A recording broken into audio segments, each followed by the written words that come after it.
When we imagine the threats facing Icelandic fishermen, we picture freezing gales and rogue waves battering the hull in the dead of winter.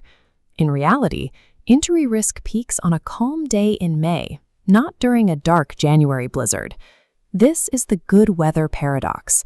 When the ocean flattens out and the immediate environmental threat disappears, the most persistent danger on a ship takes over: operational fatigue. To reduce the number of injuries at sea, we have to look past the weather report and identify where the true risk is hidden. Data from the safety board tracks disabled boats month by month.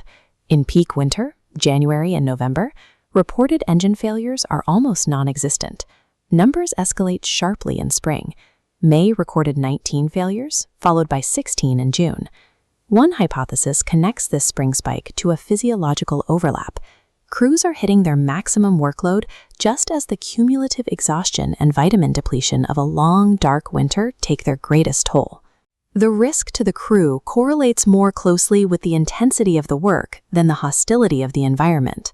Recorded wind speeds at the time of accidents tell a similar story.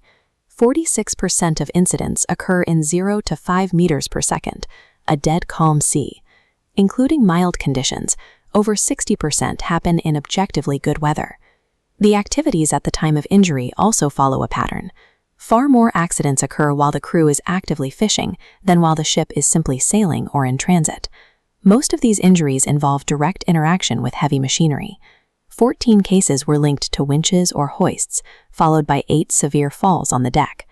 A violent sea forces a crew into a state of hypervigilance, but when the water is flat and the weather is calm, routine labor takes over. That absence of a perceived threat is precisely when a winch or a wet deck becomes most dangerous. The human cost follows a specific demographic. The average victim is 41 years old, and across the fleet, these injuries resulted in 116 lost workdays in a single year. Standard seamanship training focuses on surviving extreme forces of nature. It rarely addresses the repetitive hazards and mechanical trauma that injure experienced crews during routine shifts.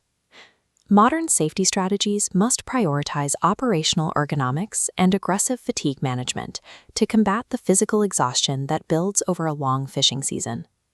Protocols must protect crews from the complacency of a calm afternoon, not just the fury of storms.